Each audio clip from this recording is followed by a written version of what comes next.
Bonjour, je suis Corinne Huette du site bossemath.com et dans cette vidéo, nous allons parler de la fonction carré. C'est une fonction usuelle que l'on introduit en général en seconde et j'aimerais t'expliquer dans cette vidéo qu'est-ce que c'est que la fonction carré, comment on obtient son sens de variation et comment on obtient sa courbe dans un repère du plan. Alors pour commencer, c'est quoi la fonction carré? Eh bien en fait la fonction carré, c'est la fonction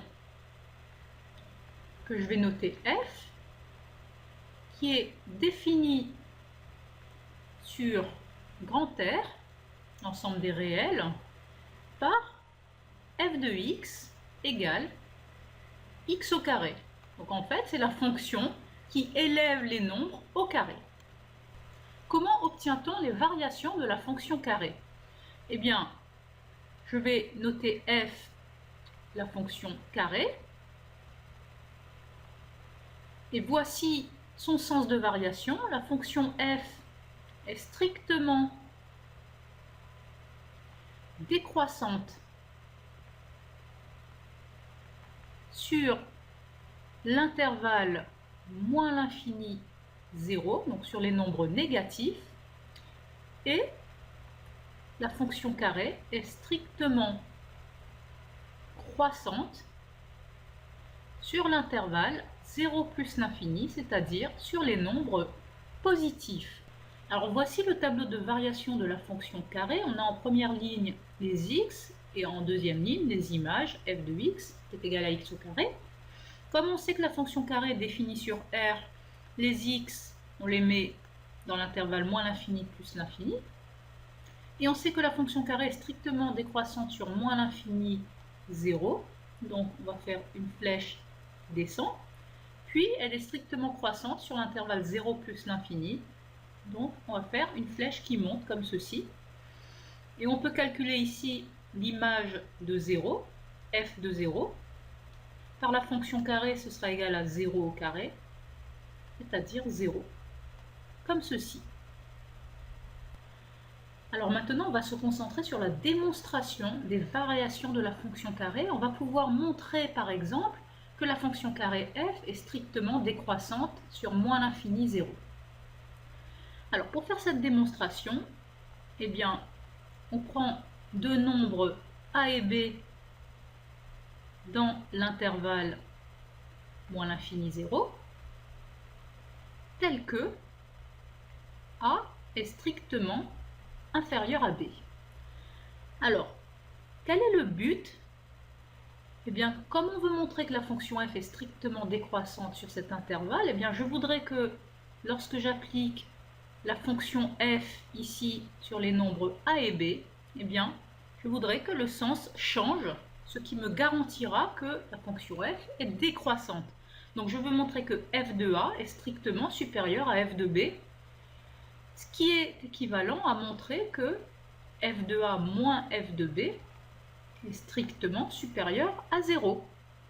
Donc, que va-t-on faire dans cette démonstration? Eh bien, on va étudier le signe de f de a moins f de b. On va espérer voir que ce signe est strictement positif. D'accord? Alors, on y va. Eh bien, tout d'abord, on calcule f de a moins f de b. Comme f est la fonction carré, f de a est égal à a au carré, moins f de b qui vaut b au carré. Et ici, on est face à une identité remarquable, a carré moins b carré. C'est la troisième identité remarquable. C'est égal à a plus b fois a moins b. Voilà, donc on l'a mis sous forme d'un produit et maintenant on va étudier le signe de chacun de ces facteurs. Alors, tout d'abord, on sait que a est strictement plus petit que b et en plus on sait que ces deux nombres sont dans l'intervalle moins l'infini 0, c'est-à-dire qu'ils sont inférieurs ou égaux à 0. Donc, quand on additionne deux nombres négatifs, ça restera négatif. Et en plus, comme a est strictement plus petit que b, eh bien, si b vaut 0, a ne vaudra pas 0. Donc, on peut dire que a plus b est strictement inférieur à 0. Ensuite, comme a est strictement inférieur à b, eh bien, Quand on soustrait b, on aura a moins b qui sera strictement inférieur à 0. Donc, moralité, ici a plus b est strictement inférieur à 0. A moins b est strictement inférieur à 0. Et on fait le produit de ces deux nombres-là, et le produit de deux nombres négatifs est positif. Donc, on va pouvoir dire que par produit, le nombre f de a moins f de b va être strictement supérieur à 0. Et donc, on aura f de a strictement supérieur à f de b.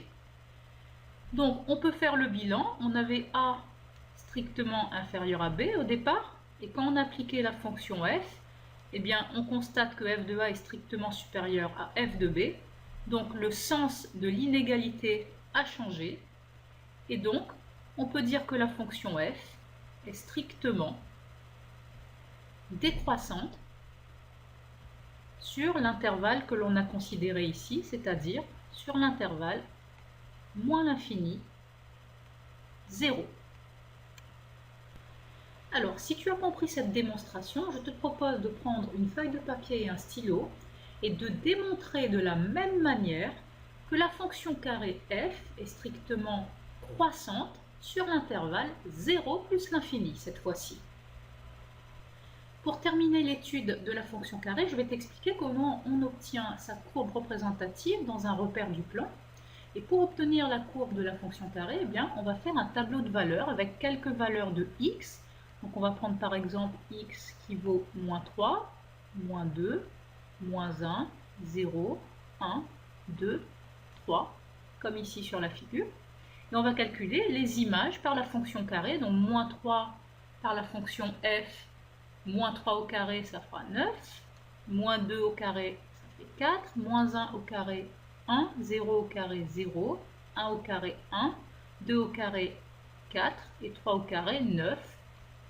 Et dans notre repère, nous allons placer les points correspondants. Tout d'abord, le point de coordonnées moins 3 et 9, qui se situe ici. Puis le point de coordonnées moins 2 et 4, le voici. Puis le point de coordonnées moins 1, 1, qui est ici. Puis le point de coordonnées 0, 0. Puis le point de coordonnées 1, 1. Puis le point de coordonnées 2, 4. Et enfin le point de coordonnées 3, 9. Une fois qu'on a placé tous ces points, eh bien, on va les rejoindre pour obtenir la courbe de la fonction carré.